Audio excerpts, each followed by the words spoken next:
தலித் சகோதரர்களுடைய வாழ்க்கையும் எப்பொழுதும் நினைத்து அதற்காக உழைத்தவர், வாழ்நாள் முழுவதும் உழைத்தவர், எம்ஆர்பியை அறிமுகப்படுத்தியவர்,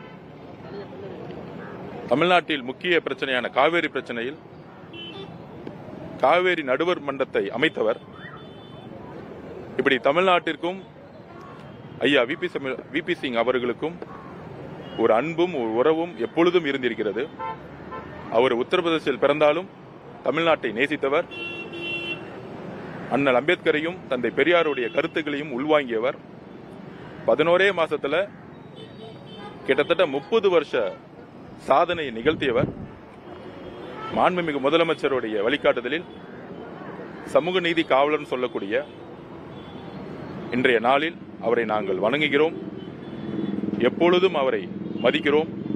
அவருடைய வழியில் திராவிட முன்னேற்ற கழகம் கடந்த 5 ஆண்டுகளில் செய்யாததை, முக்கியமாக காஸ்ட் சர்வேன்னு சொல்லக்கூடிய சாதிய கணக்கெடுப்பு, அதாவது எங்களுடைய மாண்புமிகு முதலமைச்சர் அனௌன்ஸ் பண்ணது சமூக நீதி கணக்கெடுப்பு. இந்த சமூக நீதி கணக்கெடுப்பு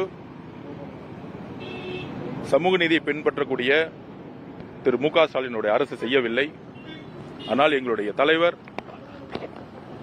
கவர்னருடைய முதல் உரையிலேயே அதை நிகழ்த்தி காட்டியிருக்கிறார். கர்நாடகா, தெலுங்கானா, பீகார்ல செஞ்ச சாதியவாரி கணக்கெடுப்பை திமுக அரசு செய்யவில்லை. வெறும் வாய் வழியில சமூக நீதினு பேசிட்டு இருந்த கட்சி 5 வருட ஆட்சியில் சமூக நீதிக்காக எந்த விதமான முன்முயற்சியும் செஞ்சதில்லை. ஆனால் எங்களுடைய அரசு, எங்களுடைய முதலமைச்சர் திரு சி ஜோசப் விஜய் அவர்கள் சமூக நீதி கணக்கெடுப்பை, சாதிவாரி கணக்கெடுப்பை நிகழ்த்தணும்னு அதுக்கான எல்லா ஆய்வு பணிகளையும் ஸ்டார்ட் பண்ணிட்டாரு. எங்களுடைய அரசு, எங்களுடைய முதலமைச்சருக்கான அரசு ஐயா திரு விபி சிங் கனவு கண்ட சமூக நீதிக்கான அரசாக செயல்படுங்கிறத நாங்கள் பதிவு செய்கிறோம். முதலமைச்சர் உதயநிதி ஸ்டாலின் இந்த 2 பேருடைய பர்சனல் ரியாக்ஷனரி பாலிடிக்ஸுக்கு தாவேகோவோட கூட்டணி கட்சி தலைவர்களே ரியாக்ட் பண்ணியிருக்காங்க. இந்த மாதிரியான அரசியலை முன்னெடுக்க வேண்டாம்னு சொல்லி இதை எப்படி பார்க்குறீங்க? யார் பர்சனலாக யாரை ஹிட் பண்ணுறாங்க? See, where is the action, there is a reaction சொல்லுவாங்க. 75 வருஷ கட்சின்னு சொல்றாங்க திமுக. சட்டமன்றத்துடைய மாண்பும் தெரியும் சொல்றாங்க. முதல் நாள்ல இருந்தே நாங்க அரசியல் மேடையில் பேசக்கூடிய பேச்சுகளுக்கும் தமிழக வெற்றி கழகத்தில் இருக்கக்கூடிய நாங்கள், எம்எல்ஏ இருக்கக்கூடிய நாங்கள், அமைச்சராக இருக்கக்கூடிய நாங்கள், தோழர் ராஜ்மோகன் முதற்கொண்டு எல்லோரும் மாண்பையும் அவையுடைய அடக்கத்தையும் முதல் நாள் இருந்து நீங்க பார்த்திருப்பீங்க. எங்களுடைய பேச்சுகள் எப்படி இருக்கும்னு, திட்டங்களையும் கருத்துக்களையும் கொள்கைகள் மட்டும்தான் நாங்கள் பேசிட்டு இருக்கோம்.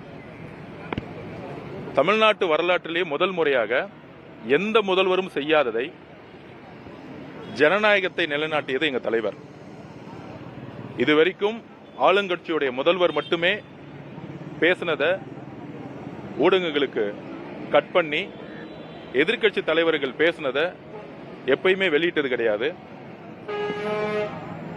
அந்த இன்செக்யூரிட்டி ஒரு ஆளுங்கட்சிக்கு எப்பயுமே இருக்கும். எதிர்கட்சிகள் பேசுறத வெளியே காமிக்கவே கூடாதுன்னு. ஆனால் எதிர்கட்சிகள் பேசுறதையும் லைவ்ல கொண்டு வரணும். வெளிப்படை தன்மை, டிரான்ஸ்பரன்சி, நிர்வாகம்ங்கிறது மக்களுக்கானதா இருக்கணும். அது கவர்மெண்டோடைய பாலிசியோ நிர்வாகம் முக்கியம் இல்ல. சட்டமன்றத்தில் என்ன நடக்குது, பொது இடத்துல ஒரு அரசியல் கட்சியா நம்ம மேடையில பேசுறோம். ஆனா சட்டமன்றத்தில் ஒவ்வொரு பாலிசியும், ஒவ்வொரு பட்ஜெட் செஷனும், ஒவ்வொரு மானிய கோரிக்கைகளும், ஒவ்வொரு திட்டங்களும், இல்ல ஒவ்வொரு நாளும் மக்களுக்கு எதிரான பிரச்சனைகளோ இல்ல மக்களுடைய சார்ந்த பிரச்சனைகளோ எதிர்கட்சி தலைவர்கள் எழுப்பும் பொழுது அதற்கு ஆளுங்கட்சி என்ன ரியாக்ஷன் பண்றாங்க? அப்ப எதிர்கட்சி ஆளுங்கட்சியை சுறுசுறுப்பா வச்சிருக்கிறதும் பணி செய்ய வைக்கிறதும் முக்கிய கடமையில் இருக்கிறாங்க. அதை நாங்கள் உணர்ந்து இருக்கிறோம். எதிர்கட்சியை எதிர்கட்சியா பார்க்கல. நான் முதல் நாள் இருந்தே அவை என்ன எப்படி நடந்துச்சு, கவர்னருடைய உரைக்கு பொதுவாக அனைத்து கட்சி தலைவர்களும் பேசுவாங்க. அதுதான் நடைமுறை. அமைச்சர்களாக இருக்கக்கூடிய நாங்களே பேச வேண்டிய அவசியம் இல்லை, அது மரபும் அல்ல. ஆனால் திராவிட முன்னேற்ற கழகத்தினுடைய எம்எல்ஏக்கா இருக்கக்கூடியவங்க திரு உதயநிதி ஸ்டாலின் அவர்கள் எதிர்க்கட்சி தலைவராக அமர்ந்திருக்கிறாரு. அவரையும் மீறி சொல்லக்கூடிய வார்த்தைகள், கேலிகள், நையாண்டிகள், ஒருமையில பேசக்கூடிய பேச்சுக்கள் இதெல்லாம் லைவ்ல பார்த்திருப்பீங்க. முதலமைச்சர் கிட்டத்தட்ட ஒவ்வொரு அவையிலையும் 5 மணி நேரம் அமைதியா பொறுமையாக நோட்ஸ் எடுத்து கவனிச்சிட்டு இருக்கார். கவர்னருடைய தீர்மானத்தில் கவர்னருடைய உரைக்கு எல்லா கட்சி தலைவர்களும் பேசுறாங்க. எங்க நாங்க குறுக்கிடுறோம்? எங்களுடைய கொள்கைக்கு எதிராக அவங்க பேசும் பொழுது, ஃபார் எக்ஸாம்பிள் திரு உதயநிதி அவர்கள் சொல்றாரு நாங்க கவர்னரோட காம்ப்ரமைஸ் பண்ணிட்டோங்கிறார். அதற்கு நாங்க எந்திரிச்சு பதில் சொல்றோம். we never compromise any policies, any ideology. அதுக்கப்புறம் சோபா மாடல்னு சொன்னாரு, குதிரை பேரரசுன்னு சொல்றாரு. நீங்க மக்களால் தோற்கடிக்கப்பட்டிருக்கீங்க, உங்களுக்கு மெஜாரிட்டி இல்லைங்கிறாரு. இந்த மாதிரி ஒரு தவறான தகவலையும் ஒரு தவறான நெரேட்டிவும் செட் பண்ணும் பொழுது நாங்கள் அமைதியாக அதுக்கு பதில் கொடுக்கிறோம். தமிழக வெற்றி கழகத்தில் இருக்கக்கூடிய தோழர்கள் தான் பெண்கள் பாதுகாப்பு பிரச்சனையா இருக்குன்னு ஒரு பொய்யா சொல்றாங்க. அப்படி சொல்லும் போது நாங்க எந்திரிச்சு ரொம்ப மாண்புடனும் மரபுடனும் நாங்க பேசுறோம்.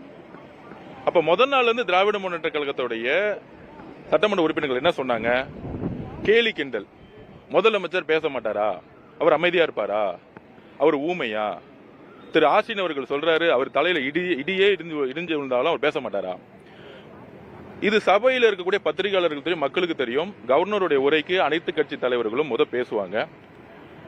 விப்புன்னு சொல்லக்கூடிய கொறடா திராவிட முன்னேற்ற கழகத்துடைய விப்பு யாருக்கு பர்மிஷன் கொடுக்குறாரோ அவங்க பேசுறாங்க எந்திரிச்சு. அனைத்து கட்சிகளுக்கு விப்புங்கள் சொல்றக்கூடியவங்க பேசுறாங்க. அதிமுக விப்பு என்ன சொல்றாங்களோ அவங்க பேச முடியும், எல்லாரும் எந்திரிச்சு பேச முடியாது. அதை முடிஞ்சு எதிர்கட்சி தலைவர் தன்னுடைய உரையை நிகழ்த்துவாரு. அதை முடிந்து எல்லாருக்கும் பதில் முதலமைச்சர் கொடுப்பார். இதுதான் என்னுடைய மரபு. இதுல ஏதாச்சும் மரபை தமிழக வெற்றி கழகமோ முதலமைச்சரோ மீறி இருக்காரா? அவர் 4 நாள் எந்திரிச்சு ஒவ்வொருத்தருக்கும் பதில் சொல்ல வேண்டிய அவசியம் இருக்கா? கடமை இருக்கா? இல்ல மரபு இருக்கா? அப்ப லைவ்ல ஓடுதுன்னு சொல்லிட்டு தப்பான ஒரு நெரேட்டிவ் திராவிட முன்னேற்ற கழகம் முதலமைச்சருக்கு எதிராக ஒரு நெரேட்டிவ் செட் பண்றாங்க. அவர் பேச மாட்டாரு, அமைதியா இருப்பாரு.